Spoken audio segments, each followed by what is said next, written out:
Chaos et autres contes de Marc-Édouard Nappe. Lecture et mise en son, Bastien Montes. Générique, Thelonious Monk.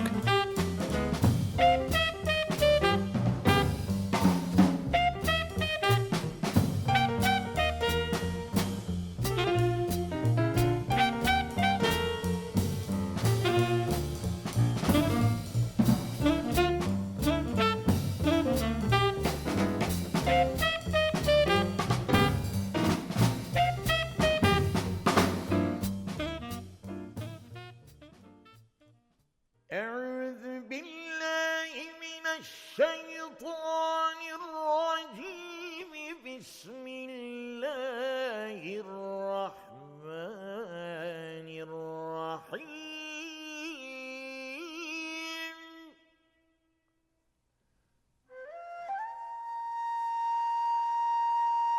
La philosophie d'Amilcar Guimir. Au hammam de la rue Hoffmann, il y avait un Turc qui s'appelait Amilcar Guimir.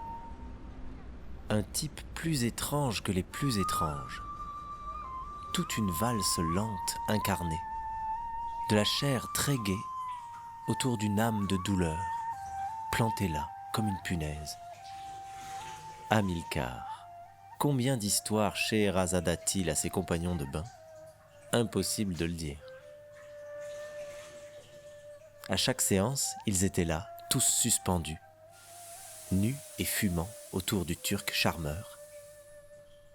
De sa petite voix de fleuriste sortaient les plus belles fables du monde. L'atmosphère du lieu enfumé renforçait la fascination. Amilcar Guimir s'étalait sur un banc de pierre bien chaud et en souriant, commençait toujours de la sorte. Vous pâmez est si simple, messieurs, que j'ai quelques scrupules à raconter une dernière histoire. L'auditoire, en sueur, suppliait l'enchanteur. Soit, poussin bouillant. Parlons de la mort, puisque nous sommes, hélas, en vie. Je ne vous apprendrai pas que les Orientaux sont en avance sur l'Occident et ses civilisations pourries. En avance d'au moins 5000 ans. Aucune vie n'est assez longue pour qu'on puisse énumérer l'ensemble des preuves et des exemples de cette évidence. Et si l'on se contente d'examiner un des pans de l'aventure humaine, un seul point stratégique du cosmos, comme l'amour, ou bien l'art, l'histoire, ou encore la haine, le temps nous manquera toujours aussi cruellement. Rien que dans la mort, les Orientaux réduisent, par leur conception, tous les pensifs européens à zéro. Prenez le suicide. Que fait un blanc? Et pourquoi le fait-il? L'occidental sombre dans un gouffre psychique, une forêt verticale. C'est une victime. Il est choisi par le suicide. Il dépend d'une fraction de seconde où toute son existence lui paraîtra assez digne pour n'avoir plus aucun intérêt. Tristesse, désolation, désespoir, déception, ennui, vide, trop-plein, fragilité, souci, orgueil, misère, abattement. Sordide prétexte pour rejoindre un simili-Allah crucifié.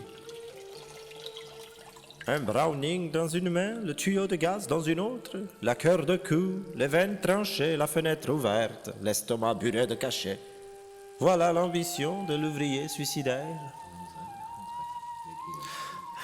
Jusqu'au bout, l'occidental reste un professionnel. Un enfant qui s'amuse avec ses jouets.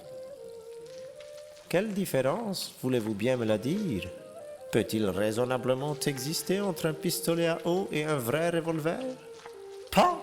Le queue de cafard est parti. Il n'y a que l'homme blanc pour croire qu'il a cessé un jour de faire l'enfant. Même le suicidé, la tête en confiture sur son oreiller, avec sa petite lettre non timbrée, n'a rien entrevu d'autre que la solution d'une énigme. L'homme occidental qui se suicide ne fait que gagner une partie d'échecs.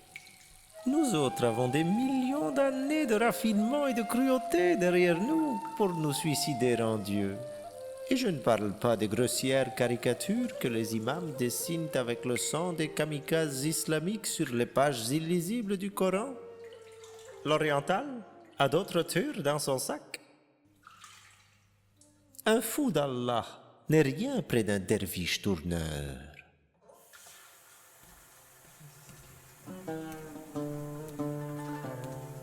Si l'Orient dégénéré de ce siècle a interdit la pratique des tourneurs, c'est qu'ils avaient mis le monde dans un tel état d'euphorie mystique et tragique que le sang n'en pouvait plus de rester enfermé dans les hommes.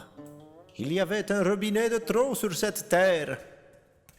Les derviches sont des rossignols qui chantent le nom d'Allah jusqu'à ce qu'ils en deviennent aveugles. La terre tourne dans le sens des aiguilles d'une montre. Les Occidentaux sont assez bêtes pour le croire. Un derviche tourne dans le sens des aiguilles de Dieu.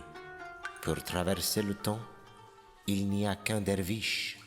Que son suicide en soit le prix n'a strictement aucune importance. On n'est pas sur terre pour ne pas se suicider. Personne ne se rend compte que lorsque des enfants redescendent d'un manège après quelques tours, ils ne sont plus que des vieillards. Moi qui vous parle, moi, Amilcar Guimir, mes coccinelles, j'ai vu un derviche le comprendre.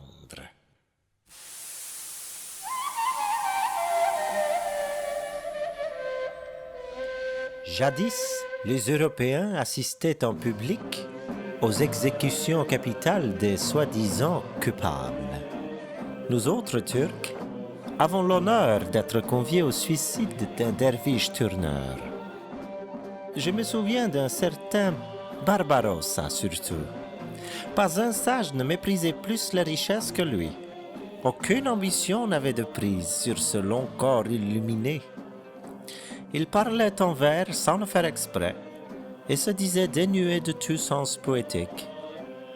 Quand il eut atteint ses 103 ans, il était si heureux qu'il décida de mourir.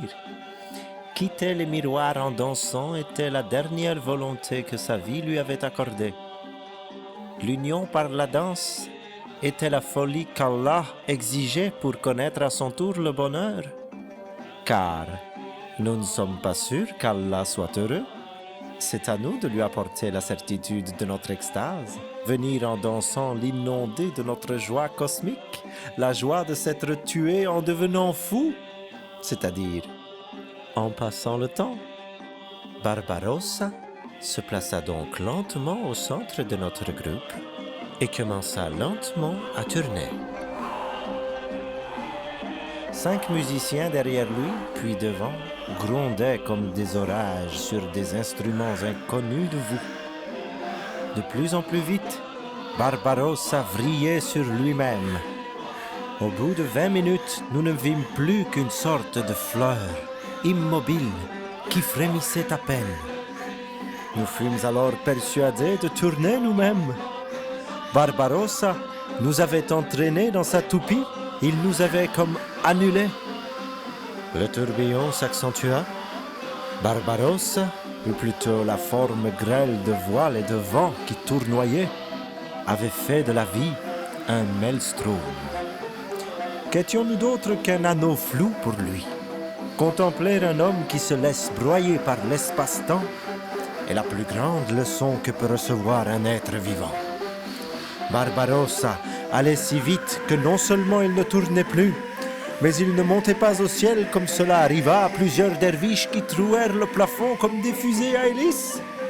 Non, je vous le dis, ange sans flûte, et croyez-le ou pas, lorsque Barbarossa s'arrêta de tourner, il n'était plus là.